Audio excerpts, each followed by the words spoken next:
tetea mazingira. Sikiza tetea mazingira. Bonjour mesdames et messieurs, bienvenue à suivre ces podcasts que vous propose Watoto Radio à travers TTA Mazingira Podcast.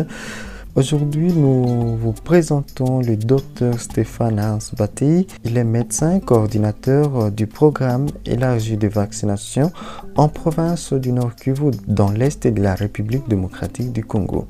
Dans ces podcasts, il nous partage ses réflexions autour du lien entre l'environnement et les maladies évitables par la vaccination.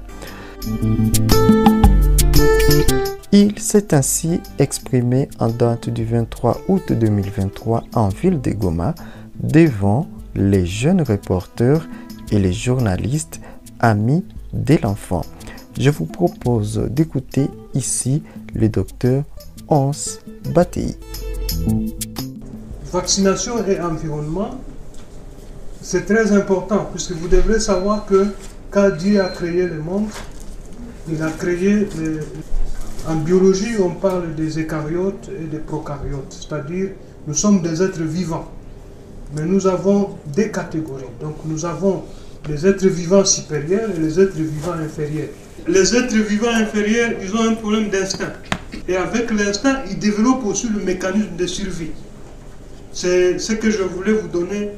Quand quelqu'un fait par exemple l'amibe, ok, et vous prenez le médicament, l'amibe va s'enquister. C'est-à-dire, il entre dans sa coquille et le médicament ne fera rien. Et quand il sera dans les conditions propices, il ressort et il vous mord encore. Le micro-organisme sont aussi comme ça, par leur instinct.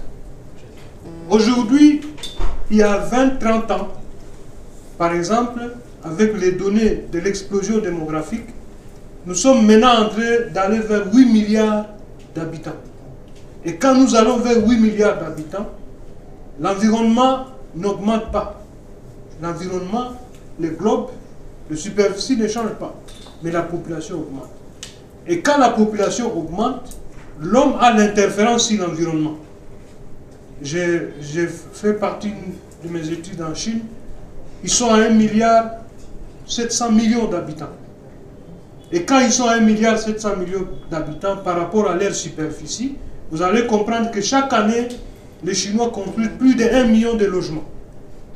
Et quand ils construisent plus de 1 million de logements, on détruit l'environnement. C'est-à-dire, on rase même le village.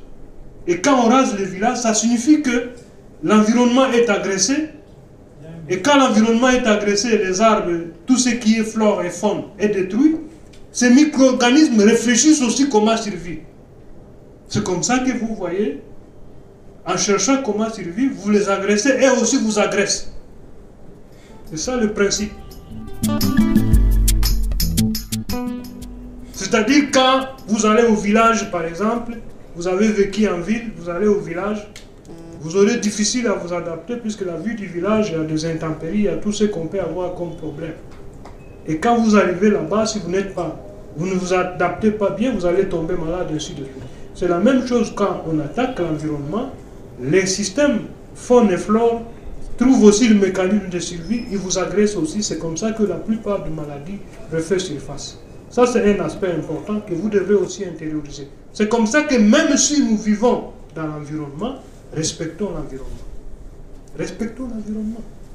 Ne détruisons pas notre faune et flore, puisque ça risque. Je vous donne l'exemple des chauves-souris. Vous voyez les chauves-souris là qui circulent. Par jour, ils consomment plus de 1000 insectes nuisibles à l'homme. Les chauves-souris. Mais si vous tuez les chauves-souris, vous voyez comment l'environnement va nous détruire? C'est la même chose. Ça signifie que plus nous détruisons l'environnement, plus beaucoup de microbes refait surface. Et quand ça refait surface, ça nous agresse. Encore une fois, je vais vous rencontrer avec le réchauffement climatique. Notre système immunitaire est affaibli. Affaibli. Tout ce que nous mangeons comme OGM, des organismes génétiquement modifiés, ça perturbe notre système hormonal à tel point que le système immunitaire devient plus faible. Je suis avec vous quand vous voyez un grand-parent qui a 100 ans, vous le comparez à nous, vous allez voir que nous sommes fragiles. L'exemple est simple, quand on était enfant, sous la pluie on jouait nid. Mais aujourd'hui, mettez ces enfants ni sous la pluie, ils vont faire la fièvre, ils vont tomber malades, ils vont être hospitalisés. Ça signifie que notre système immunitaire s'affaiblit aussi avec le réchauffement climatique, avec notre alimentation, avec la destruction de l'environnement. Et quand ça se détruit, ça fait que le microbe aussi refait surface. C'est comme ça que nous avons toutes ces maladies qu'on appelle les maladies qui viennent de l'environnement. Ebola, ça vient de l'environnement, ça contacte l'homme. Covid, ça vient de l'environnement, ça contacte l'homme. Beaucoup de maladies, il y a Zika, il y a le charbon, toutes ces maladies qui commencent à refaire surface. Et comme ces maladies commencent à refaire surface, le monde médical ne va pas se taire. C'est comme ça qu'avec des recherches, vous allez voir, effectivement, on a eu Covid, une maladie qui avait plus de trentaine d'années qui a refait surface. Il fallait trouver la solution contre Covid. C'est comme ça que vous avez vu, on avait Covid dans les années 2002, 2012, et les gens ont continué à travailler. Quand ça réapparaît en 2019, il fallait vite avoir le vaccin contre Covid-19. C'est comme ça qu'on a eu le vaccin contre Covid-19.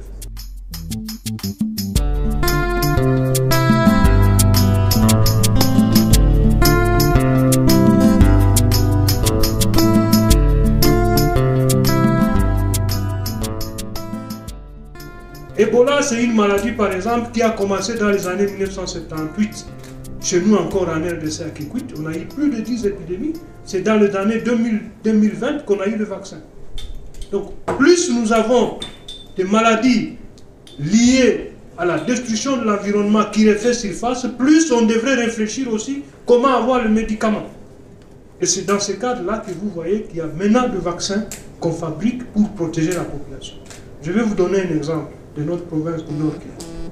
La province du Nord Kivu, nous avons la chance d'avoir le parc le plus ancien de l'Afrique, même du monde, le parc national de Virunga.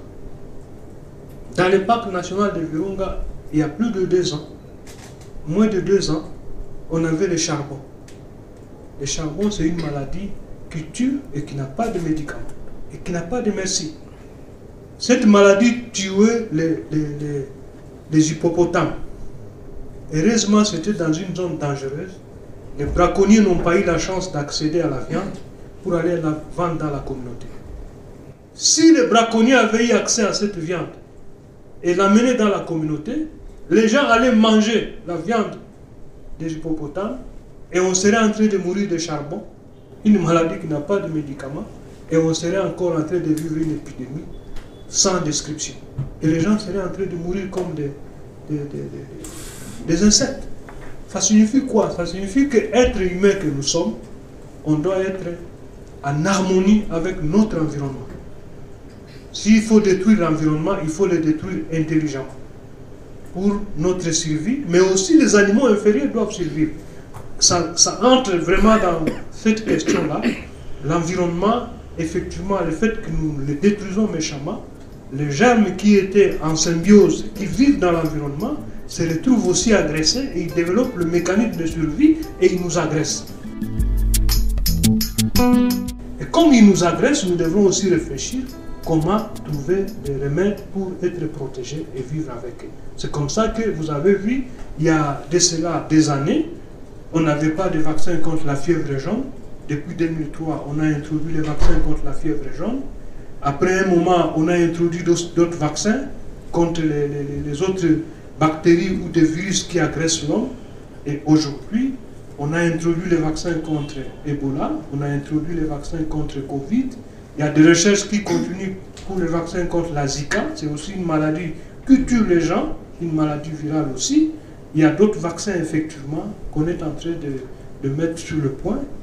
L'année prochaine, probablement, on a un vaccin contre le paludisme qui a commencé à être utilisé dans le pays en Afrique de l'Ouest. Okay.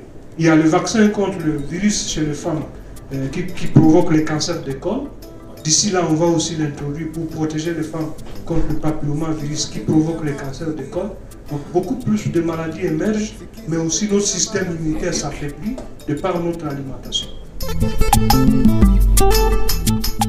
Vous avez été nombreux à nous écouter. Il s'agissait du docteur Hans Battei, médecin coordinateur du programme élargi de vaccination PEV Nord Kivu dans l'est de la RDC. Il nous partageait ses réflexions autour du lien entre l'environnement et les maladies évitables par la vaccination. Ce podcast vous a été proposé par Watoto Radio à travers TT Mazingira Podcast en collaboration avec le programme élargi de vaccination PEV avec l'appui de PAF.